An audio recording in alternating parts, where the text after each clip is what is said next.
Okay, as I usually say, we are recording, and I'm losing my voice because of allergies. We'll see what happens. And we also tend to freeze every once in a while with our videos, it seems. But anyway, we have a very interesting topic today, and it's our response to President Biden's address to the joint houses of Congress, which last time, and another context, um, I've mistakenly called the State of the Union address. So we'll start this off with a correction, a mea culpa. I made a mistake.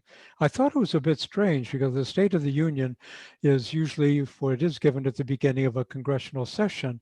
And this speech was given symbolically very important on the 100th day of Joe Biden's term in office.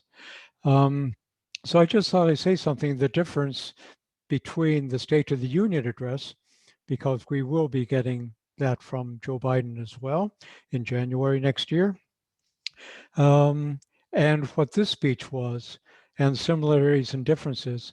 The State of the Union is something addressed, is something that is mandated in the US Constitution. And we can talk more about this when it's actually, time to do so. But it's mandated that the president, from the very beginning, was supposed to inform Congress periodically. It didn't say how often or when, but periodically inform Congress about how the country was doing and what could be done better. And this has been done in different ways throughout the long history, or the history of the United States. We'll come back to that, but it calls upon the president to inform Congress one way or the other. And then you have something separate but overlapping, and that is a president can always address the joint session of Congress. So the State of the Union, then you have the House, you have the Senate, you have the Supreme Court, you have dignitaries. It's a really big thing, and that's important to point out also for this joint address that Biden held. The optics of this and the opportunities that it represents to reach a very large audience is second only to the inauguration. And in fact, you could say it's more important than the inauguration because this is when the president is actually doing something and referring things to Congress and hoping that he or she will get these things passed. So the optics are very important. Um, it was a bit different with Joe Biden's address because, rather strangely, because half the people in the House weren't there because of Corona. But both the House and the Senate, they've all been vaccinated. So I don't know why they did that. Uh, Maybe Joe Biden felt a bit nervous with if he had a full house or something. He held a press conference a few weeks before, and that was just a total disaster. Bumbling, he couldn't get things across. This was not the case this time, definitely not. So this is very important, but digitally or in real life, he was addressing the entire Congress, all 100 senators and the 435 representatives. He had Nancy Pelosi and Kamala Harris behind him with masks. And this is also important, the visual, because um, Kamala Harris, of course, is the vice president and second in line. If something happens to the president, then the vice president takes over. But then something perhaps lesser known, if something, for some horrible reason, the vice president cannot take over, then the Speaker of the House of Representatives takes over. So that person is third in line to the presidency. So you have Biden in the front speaking, and then these two women. First time there have been two women in those positions behind him. So it's a powerful image. But basically, what these two speeches have in common is it gives the president a chance to explain to the American public, while facing everybody in Congress, what, in this case, he has done and what he would like to do better, referring to things perhaps already sent to the Congress, like the COVID relief package, which has gone through, or more importantly, lots of other things that he would like them to deal with and put into law. So yeah, there's a slight distinction between the State of the Union, which is mandated by the Constitution, and a president speaking to the joint houses. But in actual fact, the content is very much the same.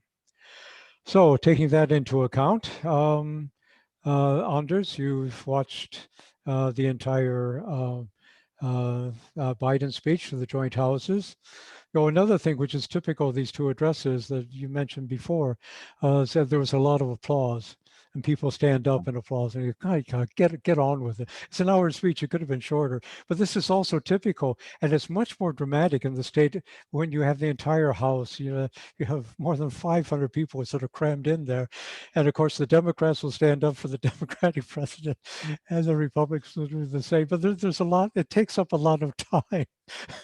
But it's the drama, and this goes out on nationwide television, and it's political theater. But political theater is important. But anyway, so Anders, what did you think of Joe Biden's? This is his first address to the joint houses of Congress. What did you think of it? What was in it, and what did you think? I think he did really good, actually. Like I have to disagree a little bit with you. I think he kind of like like I said before, the pure like speaking part of the performance, Yeah, wasn't that good. He had trouble getting words out at some point, and but at the same time, like I also told you before, I don't care about that. no, All I care about is content and policy proposals and stuff, right, and the direction he's taking. And when it comes to that stuff, I'll give him an A. This is okay, a million times better than I expected before the election. Oh yeah, absolutely. No, it could be better, of course, but this is just so much better than what I expected out of Joe Biden, and specifically like the new stuff, the stuff he introduced in the speech. That's like the best part of it. right, The speech was basically divided into three parts, you could say. It's one part going over what he's gotten done in like the first 100 days. right, And everybody knows about that. It's like the American Rescue Plan and COVID vaccinations and stuff like that. right. And the second part is the introduction of the American Families Plan, my favorite part. And the third part is kind of more vague policy Yeah, statements. good point. He adds on things at the end, and Yeah, doesn't he? By the exactly. way, Some of it good, some of it really bad. oh, But it's hard to like have a clear judgment about it because there right, weren't like concrete policy proposals. no, It's a bit more vague than that. right, And but like the first part, he basically explained what he's been doing these past 100 days, and he's done a lot of good. He passed the American Rescue Plan, giving well-needed economic stimulus to American workers and families. right, And businesses, and he also handled the COVID vaccinations way better than his predecessor. yeah, exactly, Probably saving a lot of lives. right, To be honest, people would have died if the Trump's direction had been held to. Then the second part of the speech, the American Families Plan, that's by far the the best part, the part that made me the happiest. Right. Because it's basically it's a continuation and an expansion of the American Rescue Plan. It's broadly divided into three parts. It's one part guaranteeing 4 more years of free education for every American.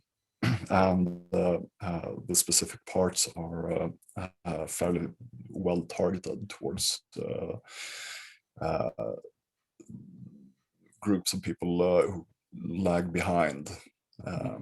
So it's well thought out and very welcome, I think.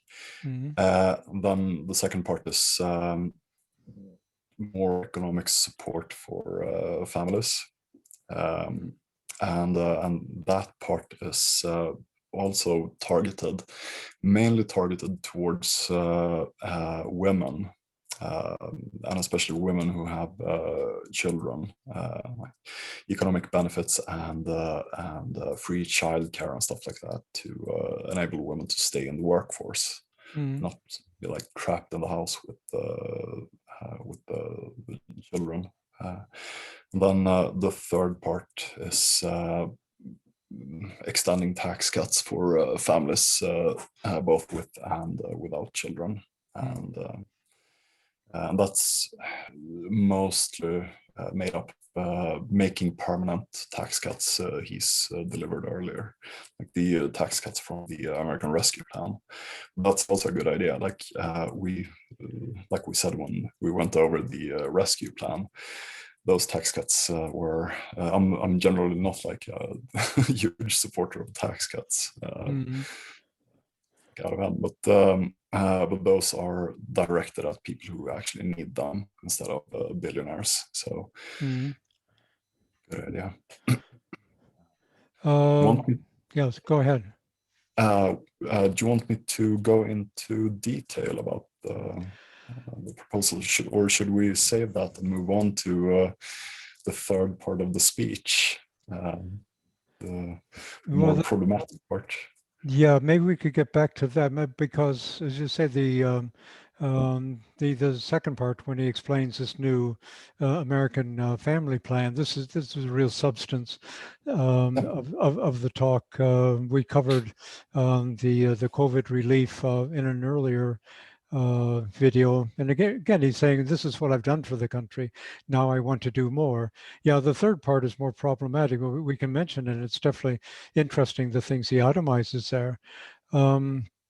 But yeah, as you say, it's interesting that the economic benefits, the tax benefits that are contained in this plan, these are primarily for working families. So what he wants to do two things. One, to strengthen working families, the financial situation, but he also wants to tax the rich and take money away from them to finance these things. But yeah, his main emphasis is on helping working families.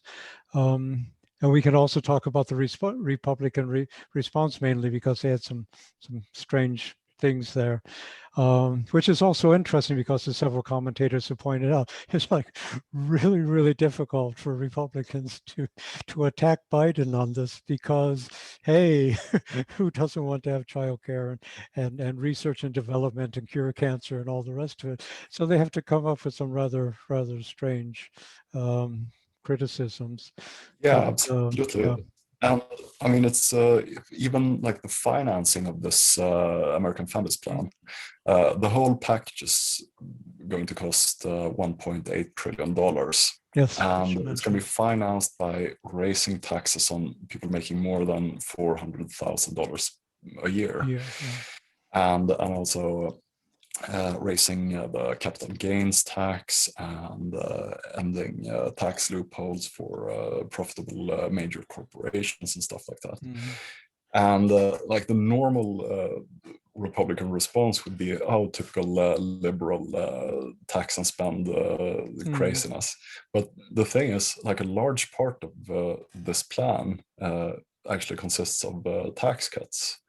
So the Republicans will have to explain why it's bad to Exactly. cut taxes for working people and raise taxes for rich people. So it's, I mean, it's a good point. It's kind of puts them in a hopeless position. Exactly. Yeah. Difficult to defend, and thus far Yeah. none of them have. But no, it's very important that yeah, you brought that up. The way he's financing this. Of course, criticism has been launched. Um, Hillary Clinton was going to raise taxes on people making more than 200,000, and then Biden's been criticized was 400,000. I mean, okay, yes and no. But what's really interesting are the actual proposals he has on the table now, and so 400,000. I forget the figures, but it doesn't affect all that many people in the United States. But on the other hand, it raises a lot of revenue, and this is the main thing because again, in the past, the Republicans say, well, you can't, there's no way you're going to be able to finance that. How are you going to finance this?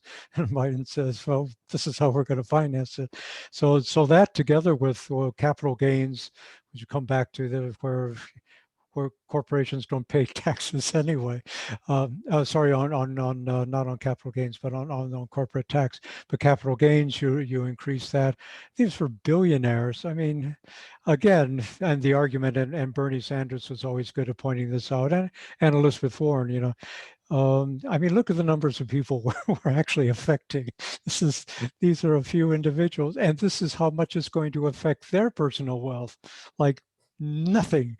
Whereas for the American people, this will be a benefit.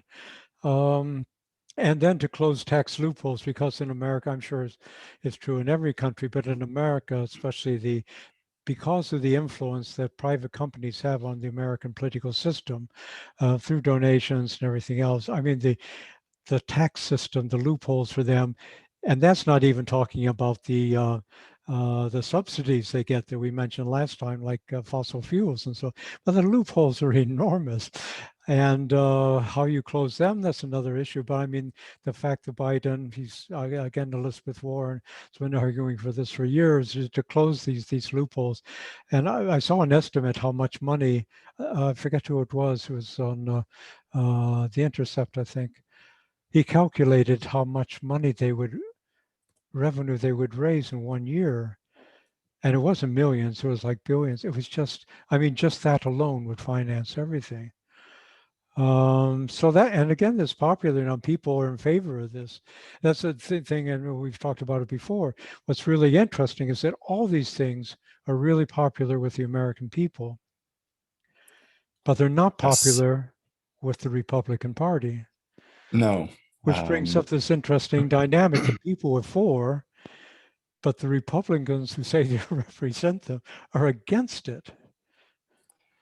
So, Yeah, and this this plays into the whole criticism of the Democratic Party from the left that's been leveraged them since basically since Bill Clinton was president, that left-wing economic policies are popular. Like you can win elections on those issues. There's no reason to play into like the Republican deception that you can never ever raise taxes and you can never increase public spending, because those kinds of programs, they're extremely popular. I remember like one of our first episodes, I brought up the fact that once you've instated some kind of benefit, some kind of public good, it's really hard to take it away, because those programs like Social Security and stuff like that, they're hugely popular. People love them. yeah, And like you can leverage that for political gain. right. So I think it's like this whole plan. It's really good for the American people, and it's also it's smart politics. Uh, Definitely, Exactly. without a doubt, Yeah. it's going to benefit them. And like the Republican response, it's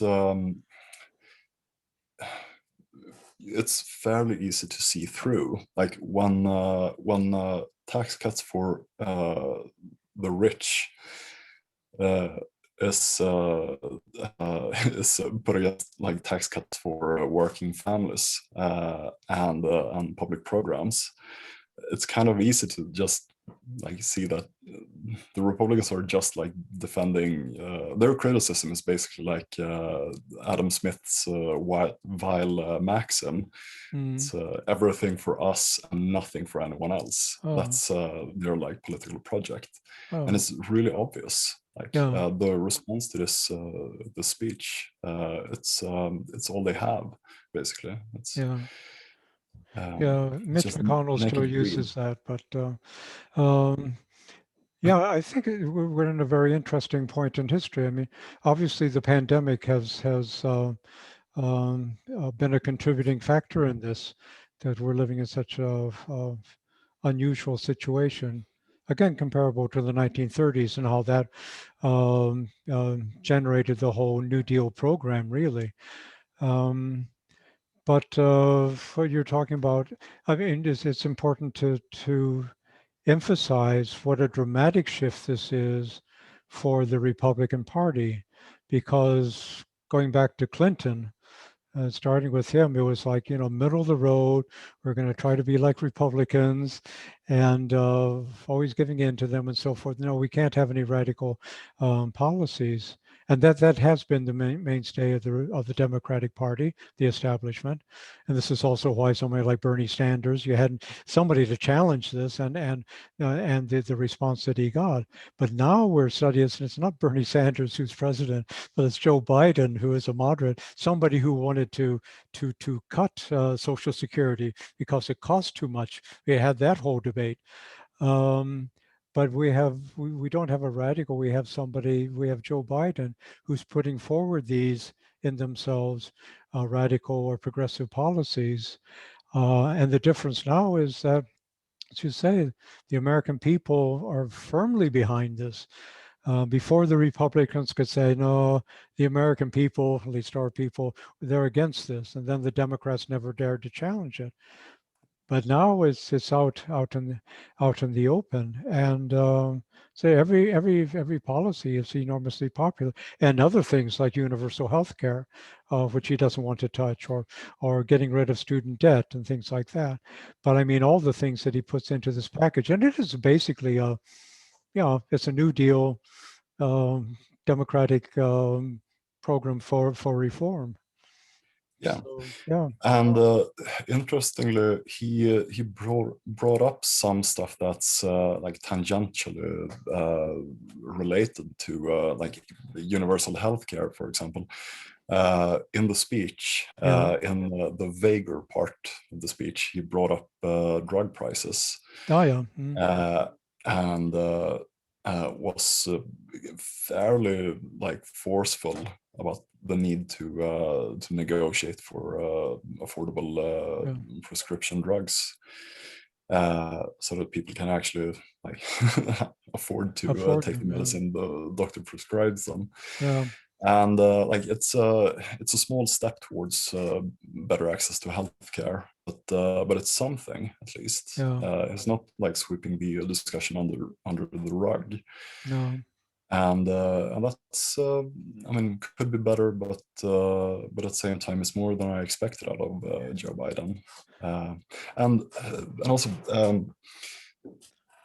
I don't know if you caught the bit about trickle-down oh economics. yeah, oh yeah, He called out trickle-down economics specifically, mm, supply-side economics, right, and stated that they don't work. It's never worked, no, and it's not going to work. And no, we're going to move away from it. We're right, going to tax the rich instead of handing everyone's earned income to like hedge fund managers and hope that they create oh value and jobs and stuff. yeah, Uh, so it's like as a statement of intent, it's really mm, interesting. It's a step away from like Reagan era yeah, consensus politics, They've been ruling for like 4 decades. Yeah, yeah. The whole trickle-down thing. I remember when of course I was teaching at the time when Reagan came up with a brilliant economic idea, and okay, I don't only have a BA in economics, but still have a certain knowledge, a little bit more than Reagan. This is a joke, and of course. Economists who were not apologists for the Republican Party pointed out this is not going to work. Nothing's going to trickle down. There was a lot of political jokes about this as well, but everybody knew it was just a scam. But it was highly influential, and to say that that has really set the benchmark for economic policy since then. So that was another thing I thought was really significant about this, a transformational change away from the way economics have been thought of before, that you have to have a balance, but it was actually Democrats who did more to try to balance the budget than Republicans. Well, that's another thing. But you can't have deficit spending, and if we give tax relief to the very wealthy, then somehow the poor will benefit somehow, and of course they never do. And it's bad for the economy. So it's marked this transition back to Keynesian economics, which I think was definitely necessary. And so now, I mean, again, just a few years ago, if you talk about Keynesian economics and the government doing something for the economy, doing something good within the political context of the debate, you know, you just be laughed at. But now, and again, the pandemic has helped to carry this further along, or create the preconditions. I mean, it's the government who is, they say is private, it was government research and development and the money they put into developing vaccines and then getting things out to the American people, and then the $1,400 checks. All these things are done by government. And I think people are starting to realize, just like Social Security, which is all government, that the government has a positive, I mean, it's an essential, we know this now, the pandemics, it's not something you argue for or against, but it has an essential role to play in now, I was going to say creating the good society, I would say ensuring this society exists. And now we see it on a global level too with the pandemic. So government is back. So it's, again, and it is good that, I mean, Bernie Sanders has been pointing this out for a long time, but now it's Joe Biden who definitely didn't agree. As he said, I beat the socialist Bernie Sanders. But Joe Biden, the moderate, says, you know, this is where we are, and this is what the government can do for you. And people say, yeah, we know that. We sort of, it's like we've been waiting for this. And again, the Republicans sort of, one of the responses, I don't know if you heard this, but like the education, as you mentioned, the Biden says, which is a little bit strange in itself, but 4 more years of free education would be 2 years of pre-kindergarten education free, and we'll come back to that, and then 2 years of community college post-high school free. And it's a good reform. But one of the Republican, I forget who it was, interviewed on Fox said, Joe Biden's going to force you to go to school for 4 years. And remember Obamacare, you know, the death panels? And they couldn't come up with anything to attack Obamacare. But Obama, he knew so much about the legislation, it was brilliant. He could argue these people like crazy. So death panels, they're going to have death panels to tell you. And so I thought back to that, but and then also the financial, the tax benefits for working families. Um, Well, the American people, working class people, they want women to stay at home. So he's forcing you to go to work. And even on Fox, are sort of like, Yeah, but no, it's like, you know, embarrassing. it's It's embarrassing. That's what, really shouldn't even give them credit. But it shows. But again, this disparity between what the American people, voters, Democratic, Republican, Independent, no label at all, and then the Republican Party, which can maintain its hold on power only through gerrymandering, the Electoral College, voter suppression. I mean, they don't reflect the opinions of, well, maybe 25, 30%, which is scary in itself with their conspiracy theories. but they're not reflective of what the American people. You don't have two parties competing for the votes of the American people. The Democrats actually are doing what the American people want them to do. Yeah, well, that's a good point. This is like actual centrist policy. Yeah, This exactly. is like, if you ask the American people, this is like mainstream Yeah, policy. And I exactly. think that's why Republicans also look incredibly silly and ridiculous when they're trying to paint like Uncle Joe as as like Uncle Joe Stalin, Yeah, who's going to put your kids in like mandatory 2-year re-education camps or right. whatever. I mean, It they just doesn't. come off as hysterical and hyperbolic, Yeah, and it's one thing to leverage like justified criticism at something, but when you're just like screeching and shouting about like the world is going to end if Joe Biden provides your yeah, family with like moderate tax cuts right. and free childcare, Yeah. uh, It's it's I can't see many people being swayed by that kind of rhetoric. No, and I think the 100 days has proven that too, because the Republicans have sort of toned down. They're trying a different avenue of attack. But this was much more common during the campaign, of course, presidential campaign, but then immediately after, when we weren't distracted by thousands of people trying to attack Congress people.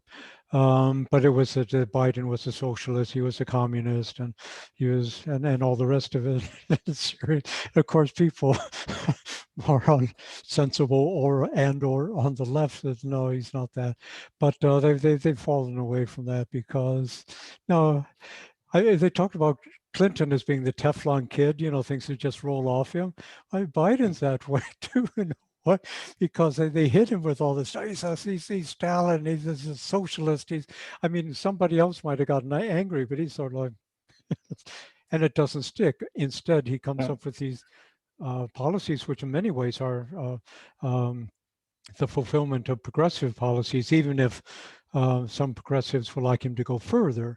But I mean, compared to what it was before, and again, the Clinton legacy, and also seen through Obama, was to agree to this sort of mainstream or conservative way of looking at economics, and that's out the window.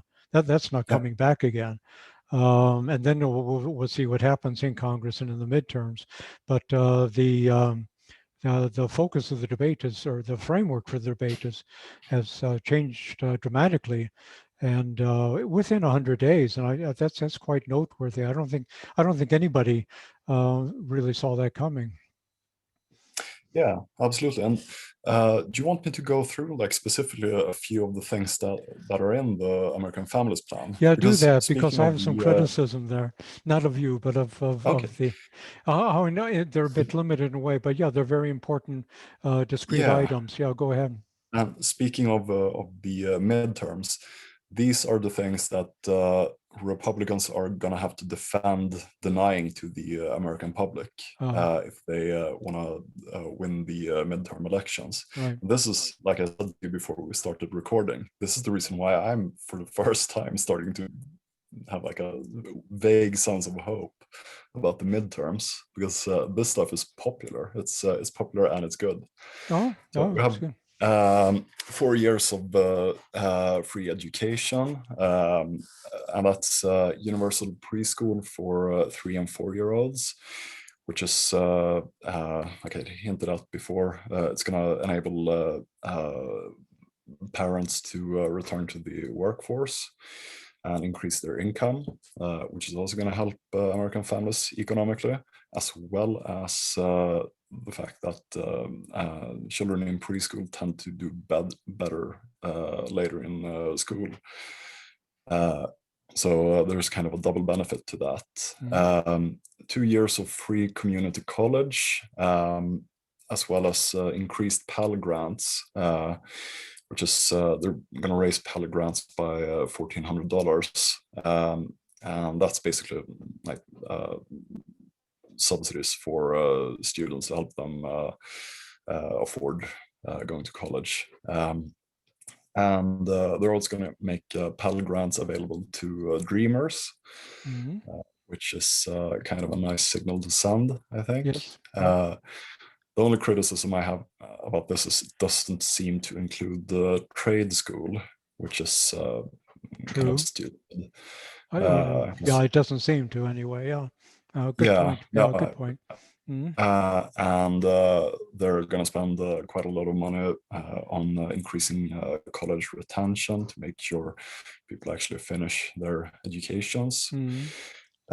There's 46 billion in total targeted towards historically black universities, Mhm. tribal colleges and universities, Right. and MSIs, which is minority serving institutions. So Mhm. basically, historically black, tribal, and minority educational institutions Mhm. that tend to be quite a lot poorer than mainstream Oh yeah. universities. Mhm. So it's really, really good. It's an economic justice issue, and it's going to increase access to education for minorities. Mhm. And there's also a bunch of money, like 9 billion, I think, for training for teachers, just like raise quality level of education. Mhm. And that's the free 4 years of free education part. Did you want to step in? Yeah, it might sound a little bit petty, but because those are all very good things. No, one thing that struck me with all of these, with the education, with subsidies for childcare, with paid leave, unemployment benefits.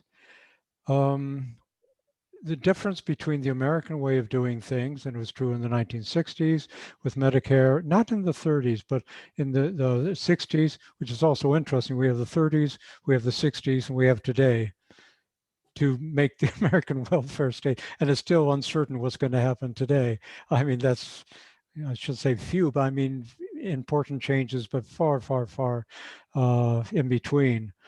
Clinton tried with healthcare, and well, that didn't work out well, as we know. Then Obama did succeed in its own way. But the American way of implementing social welfare is different than the European way. One way is it has to do with financing. Um, and there's a big, I mean, for example, like the 2 years of pre-kindergarten care for 3-year-olds and 4-year-olds. As one person, I'll be putting a link in the description, somebody called Matt Brunig, who's worked a lot with this. So that's good, but what about 1-year-olds and 2-year-olds? Why isn't it free altogether? And it's a sort of incremental approach within a comprehensive system. I mean, here if you say you're going to have free pre-K access, you're going to have it. But it doesn't quite work that way in America. And so that's is that some things are left out that you assume that are there. And this applies to the extension of the tax credit for families with children. Is temporary what is it now? Temporary under the previous the COVID relief. I think it's for 1 year, and they were criticized then. Why didn't you make it permanent? Well, they didn't. Well, it's not going to be made permanent now. It's going to be made to extend through 2025. And again, the assumption, again, from a European, and since I don't have a leg in both places, I assume being a European, it's going to take place from day one. It's going to be forever, but it's not. It's only for 5 years. So in other words, we don't know what's going to happen to that important tax credit and also an income tax credit, which is very important for poor and working families. In 2026, you have a Republican president, Republican Congress, and they can do away with it. And the logical question, at least I think, well, why do it like that? And it seems like the answer is with budgetary constraints. You have to make sure these things are financed like 10 years ahead. And it was the same problem with Obamacare, because a lot of the provisions didn't kick in until 5 years into the program. And they had to do this because of budgetary constraints. Whereas in an European system, you say, you have this healthcare system starting now, the 1st of January. And this emphasis on budget constraints, it affects how these reforms are implemented and whether they remain permanent or not. And getting into a discussion we'll have later, the elephant in the room here, an enormous elephant, is military spending. So everything has to fit into 47% of the budget. So it's a bit of a problem there. And also another thing about preschool, which is a problem in America, it's not so much the financing, but the money that will be given to provided to parents of 3 and 4-year-olds, you can spend it however you want.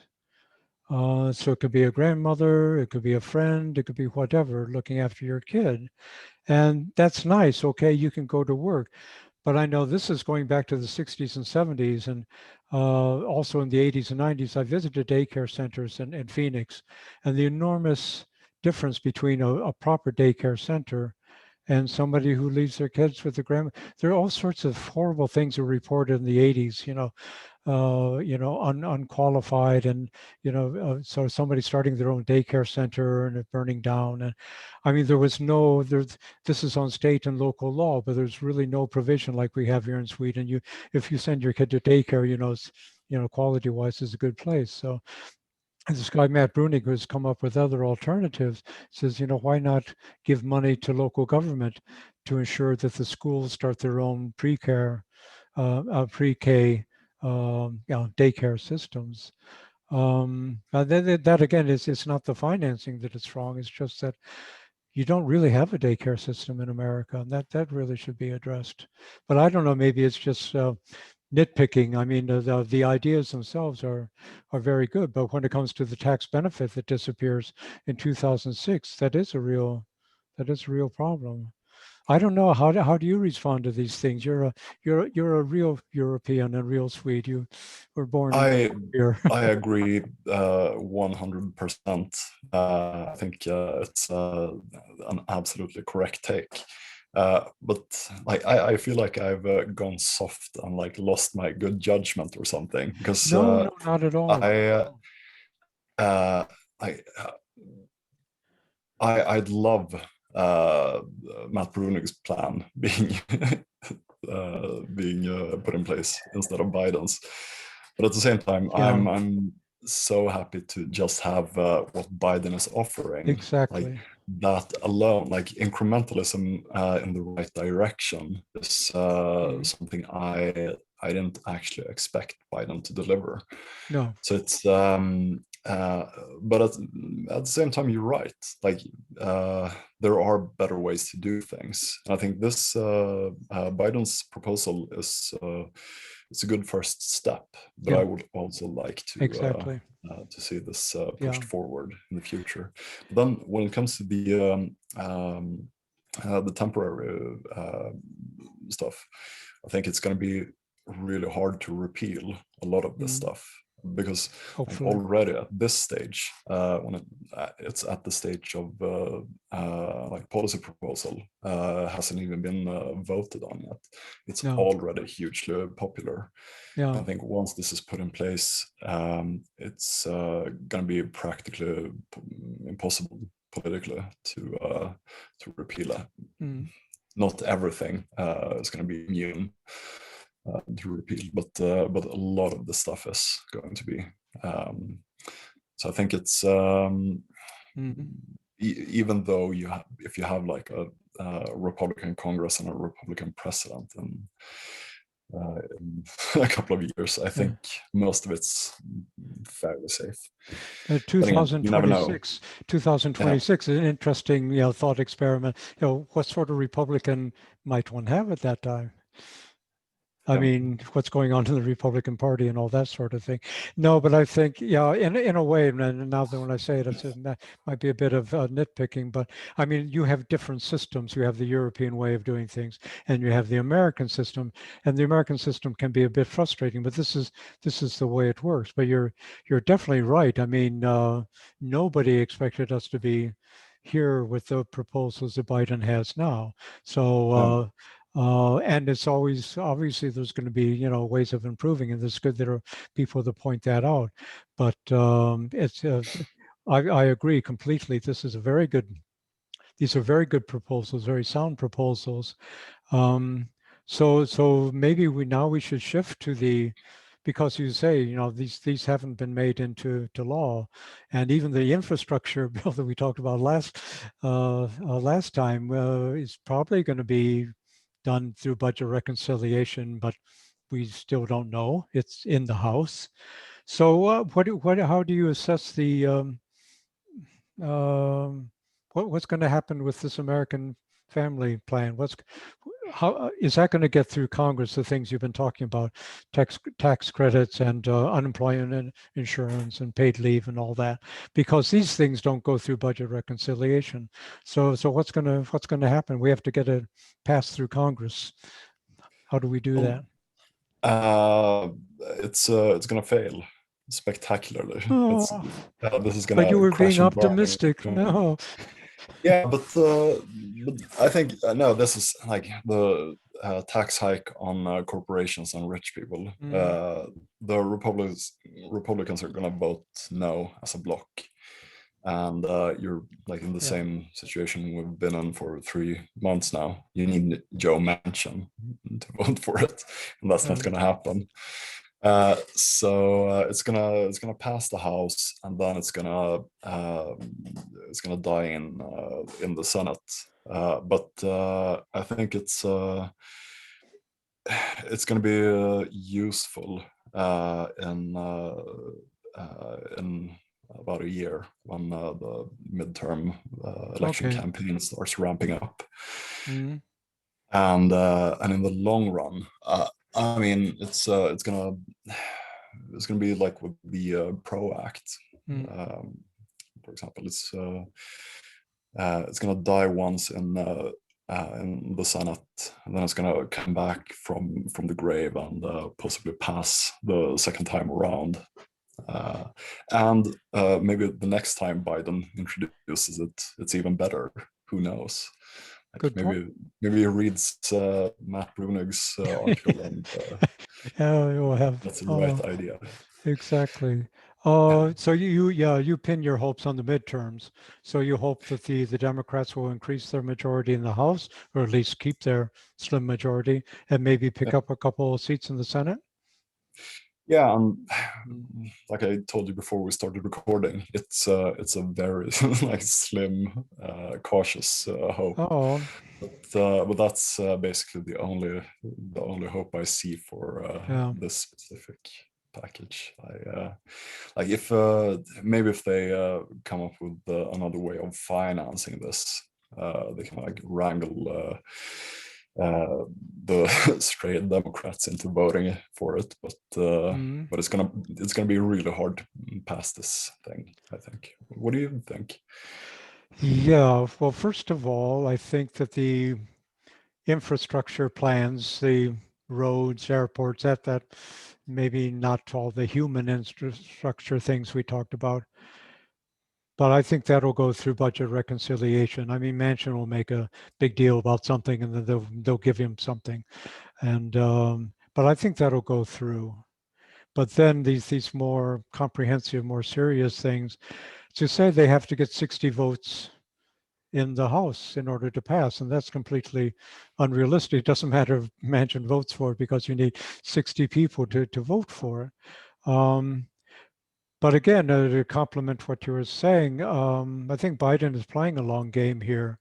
If looking at it realistically, by September, say the infrastructure tangible resources thing that passes through budget reconciliation, that together with COVID relief is two pretty important victories. And then, in the fall, people are going to start campaigning for the midterms.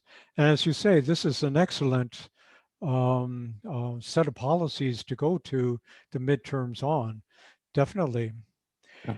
And one thing, again, unexpected, that heartened me that this is going to happen was, I don't know if you noticed, but I think it was like the day after his speech in Congress, he went to Georgia and had a real live political rally. It's the first time, this is where it's during a pandemic. He went to Georgia, a very important state, and he acknowledged that and thanked them for voting Democratic for the first time since Bill Clinton, and not the least, returning 2 Democratic senators at once. And it was an actual campaign rally. He didn't have a mask on, and he also had to shout down, or he had to deal with hecklers. And again, Biden, especially now in an unusual situation, you don't know what's going to happen. He did a good job. Yeah. The hecklers, it was outdoors, it was live. Heckler said, no more prisons, no more prisons. And Biden says, you're right. We should close every private prison. There should be no private prisons in the United States. And he kept, where's this coming from? He didn't challenge them to push-ups or call them strange things. And he dealt with it very well. I've never Yeah. seen him deal with something. I mean, other politicians have been really great at dealing with this. And he did, and he gave a speech, which And was also, basically just a review of what he had said, but it was very well done. Sorry, what were you going to yeah. say? No, sorry for interrupting you. I No. just wanted to say that also really good policy position. That's something I would never have expected Joe Biden to say You in know, a million me either. years. Maybe he didn't mean it, but he said it. Yeah, he said it in public, Yeah. which is nice. I know. I So, feel so like if that's, yeah, go ahead. I've been seduced by Joe Biden. Yeah. in I some think sense. he's very interesting, and it also has to do with his transformational. And I've been very critical of people seeing him as being a transformational president, but I've changed on that. Or the question is rhetorical, perhaps, but can a sort of moderate politician be a transformational president like JFK, FDR, and so forth? And we're living in very different times, and JFK and LBJ had different majorities in Congress. But the question remains: can a moderate president be a transformational? And I have to answer that question now as yes, because if these are implemented, you say, well, they weren't 60 votes and all that. But if they are implemented, he becomes transformational. And he's already made a good start. He's still moderate. He's not Bernie Sanders. He's not AOC. But in a way, that doesn't matter just now. But he can be transformational. And Yeah. I think it comes down to, and the key for Biden is, and might go out on a limb here on something that might happen.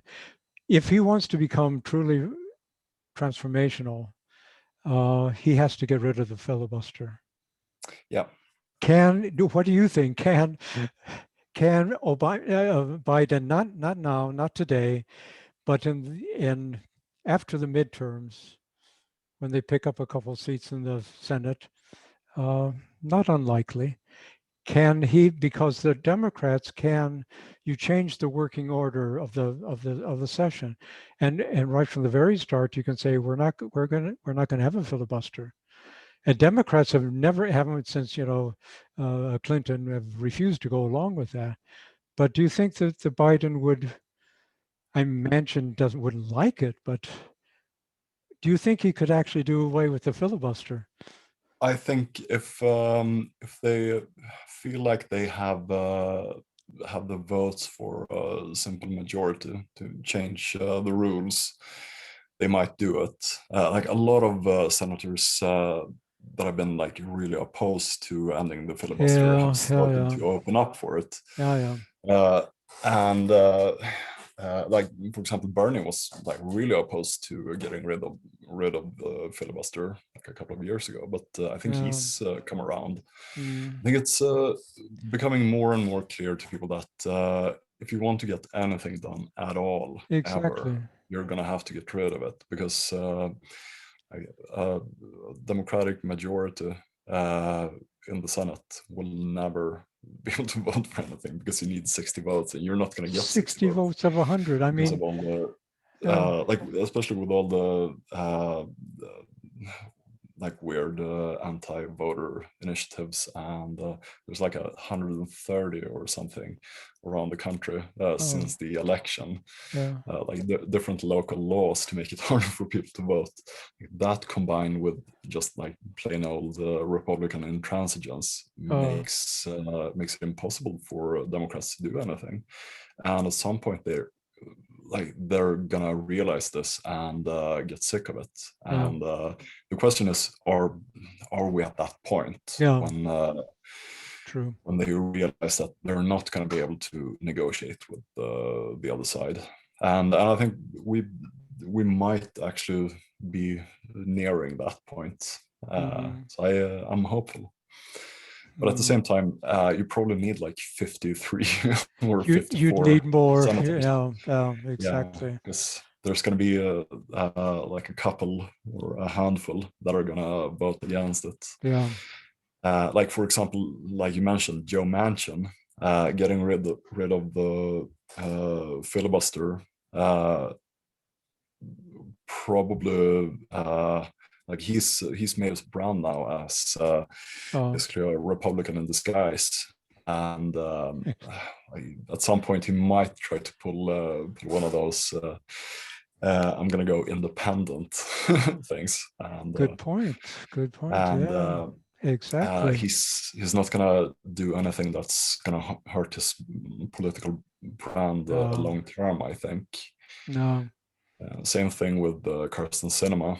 Oh, She's also like barely a Democrat it's at such a this waste point. of space in some way too. I mean, it's just her whole antics. I mean, Manchin in a way, okay, he's a politician, but I mean, cinema. I don't know. Anyway, but as you also point out quite correctly, there are other Democrats who, I mean, Biden was in favor of the filibuster, all the Democrats, because we can use it against the Republicans, but the American people are against it, and we have to get to that point, and maybe it won't be for another 4 years or something.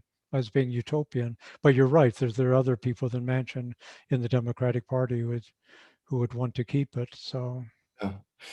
But I mean, it's impossible to know because it could change in 1 year, could change in like 30 years. oh, It's impossible to predict. it is. I mean, you'd have to be able to read people's minds basically to predict. But I mean, the best we can do is just keep complaining about the filibuster Oh, and hope that we get to that point sooner, I yeah. think. There's a good bit of legislation that's passed the House, not just once, but twice. You have the pro thing about organized labor. You have the Voting Rights Act, which is desperately needed so that Yeah. America can be a functioning democracy. You have the Equality Act, just adding on stuff from to the act from '64. You have Women Against Violence. I forget the name. Act. I mean, there's a number of, there's a sort of a backlog, isn't there? Lots of things passing the House, and then they get stuck, things that are definitely needed for a functioning democracy. And then nothing happens in the Senate. So what's the Senate going to pass if it's not budget reconciliation? I mean, Nothing. nothing exactly. Nothing. So Like I've said this before, but Mitch McConnell's stated goal, his political project during the final years of Obama's presidency yeah, was to block everything. yeah, Didn't matter what Obama tried to get done. right, He just blocked everything. yeah, And because the Republican Party are like disciplined, he's able to get the votes. yeah. And like it's completely Yeah. we can't run the country that way. I'm just wondering, what just is there doesn't. any way of getting, like, was some of the policies here and the American Family Plan, any way of getting them through the Senate? If it's not budget reconciliation, is there some way in which, Republicans, are there any Republicans who might, I mean, it's just, again, 60 votes. The other question, is there any way that maybe Biden could get through some of these things through negotiating with certain Republicans? I mean, I don't see a way, but I don't know. Do you? Is there a possibility? Because No, no. I don't think Oh, there's any possibility at all. Just blank no on that. It's, yeah, that's the political uh, situation. yeah, like a lot of this stuff is it's hugely popular, Yes. and as as I speculated before, I think that the Republicans realize that if you put these things into place, like some of the stuff that we haven't mentioned yet, like $15 an hour Yeah. minimum wage Came for back. childcare Yeah. workers, and paid family leave and Oh, medical leave. That's like it's going to be hugely popular. You're never going to be able to get rid of it, so they're never going to let it pass. They're just going to block it. even even though voters want it. Yeah, I mean, well, arguably especially these because the things voters would want it. these would benefit Republican families as well as Democrats. It's like the voter suppression thing. If someone said, "Well, isn't when Trump says to Republican voters, the whole system is corrupt, don't take part in it." Maybe that'll make Republican voters stop from voting. I mean, it's the same. It, but they're willing to risk that, and they don't need that because they can govern from a minority position, and Yeah, that's exactly. what's so scary. Yeah, I mean, they more than anything they depend on donations from corporations, and Uh, um, as long as they can manipulate the election system, yeah. they've found like their base, and they've found a way of doing business that seems to work for the moment, at least. Mm, And I don't think they want to change up no, the formula. no. Uh, Although there are some Republicans, the more extremist kind, Trump supporters, and even further to whatever it would be. But they've discovered small donations, and they're also doing pretty well there. So, I mean, in a way, it comes back to, we talked about this earlier, about what's going on within the Republican Party. It's not just the Democrats that have changed and been affected by the pandemic, but the Republicans. You have the Trumpites and the McConnells, and to sort of simplify things. But there are lots of things that are going on there, and who knows what's going to happen within the Republican Party in a year or two. And I think you're quite right to focus on the midterms. I think that'll be a very interesting to see what happens there in the midterms, and maybe one shouldn't take for granted that the party and who's not in the White House loses. You might even find again, these policies are popular, as you say. You might find an increase despite the system working against the Democrats in the midterms, but they might even increase their majority in the House and maybe pick up a couple of seats. That could be very interesting to see what sort of message does this send to not the Republican Party in Congress, but the Democrats, yeah, to most the of all. Democrats, and even I keep hoping for sensible Republicans to to emerge. So the utopian leanings that I have. Okay, we'll forget about that. But you're quite, yeah. We'll leave it at that. The midterms are very important to focus on. Yeah, Uh, yeah. I think so.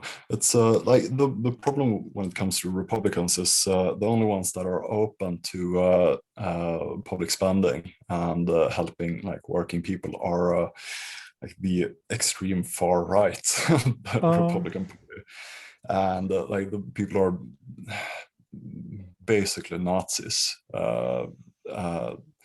Like there are a few Yeah. that they're like blood and soil nationalists, Oh, and all right. those people are usually kind of okay Yeah. with helping ordinary people. At least they claim to be. The Mm, problem is they're never ever gonna work with Democrats, no. because they're also the people who think that Biden is like a Bolshevik or Mm, something. yeah. So, I mean, there's that's just never gonna happen. No. But I think the cause for optimism is like Bernie ran on progressive economic policy. Mm, He almost won the nomination right. twice, and Biden, like if this thing works out for Biden, and if the Democrats do well in the midterms, uh, you can basically look at this as kind of like a proof of concept. And if this thing works out, I think the Democrats might move even further in this direction. And I mean, who knows? They could they could crash and burn in the midterms as well. But if things work out, and I think the first real test is going to be the midterms. Yeah. And That's if they gonna. do lose in the midterms, I think it would be because of what, A, you have this tendency to vote against the party that has the White House, and then also Yeah. because of redistricting. So, but it's not going to be because they went to when they campaigned on these issues. And hey, they have Joe Biden campaigning on it and even getting rid of private prisons. So, whereas in 2000 and yeah, 2020, as you know, the establishment Democrats blamed the left or the progressives. Oh, it was black, defund the police. That's why we lost these seats. And no, it wasn't. It was because you people didn't campaign on a progressive. That's why they picked up so many seats in 2018. So if they do fail, it's not because they support these measures, but it's because of strange workings within the system. So Yeah, I think we absolutely. can be pretty optimistic about this being the new foundation of the Democratic Party. I mean, they're not going to go against these things. Um, and No, I mean, like you say, if they lose, it's going to be like the same reason why Hillary Clinton lost as well, because mm, it's a badly run campaign. that as Uh, well. but Yeah, right. this there's no way this is going to cost them votes. No. However, I'm concerned that if they lose their majority, they're going to draw the wrong conclusions. No. But still, like this is basically the one hope we have. So Mm, I want to like hold on to it yeah. for a while at least, I feel. At least until next week. Yeah. No, I think that's very important. The midterms, we have another out more than a year. But campaigning starts earlier. And that's why I Mm. thought, because people, also commentators were saying, well, this is going to take all summer to pass the first infrastructure thing. And then in the fall, and it's really important that Biden gets that passed, because in the fall, people are going to start campaigning for the midterms. And lo and behold, who's out there Mm. first campaigning for the midterms? It was Joe Biden. And another thing, sort of, well, it is, I was going to say unrelated, but also an extra good thing about this was, this is the first time in ages there's been a really, people were outdoors and it was a different atmosphere, and it was like a real, an ordinary campaign, political rally. And wouldn't that be great if one had that sort of atmosphere? And if you have that, and this is again looking ahead to the midterms, it is not unrealistic to think that it will be a more normal campaign situation. And if you have that taking place, then that it would certainly benefits the Democrats more than the Republicans, I think. Oh, absolutely. So something to look forward to. We're Yeah. coming up to the 1 hour mark, or maybe we passed it again. There's so much to talk about. Um, but we'll come back to the midterms and what the Republican strategy might be later on. But we were thinking next week to talk about not domestic policy, but foreign policy, because that's the other side of the presidential policies. You have to deliver on domestic issues, but more often than not, it's the foreign policy that really defines a president. And we thought we'd talk about that next time. Yeah, we're going to be a bit harsher. we won't. Yeah, again, it's interesting because maybe we have two different Bidens. We'll see what happens. Yeah. But that's the thing about American politics and about the American presidency too. So, yeah. So we thought we'd talk about that next time. So, is it okay if we sort of wrap things up now? Yeah, absolutely. Okay, well, thank you, Anders, for your insights again into the American political process. You continue to amaze me. No, it's not you personally, but I mean, you do have such a clear insight into American politics, and I think our ideas, we complement each other. So it's really enjoyable having these discussions. And I hope people watching or maybe listening this time, because of the internet connections, benefit as much as we do. So thank you very much, Anders. Thank you. And thank you, viewers, for watching. And now I bring up my technical skills and I will try to stop recording this. So see you next week.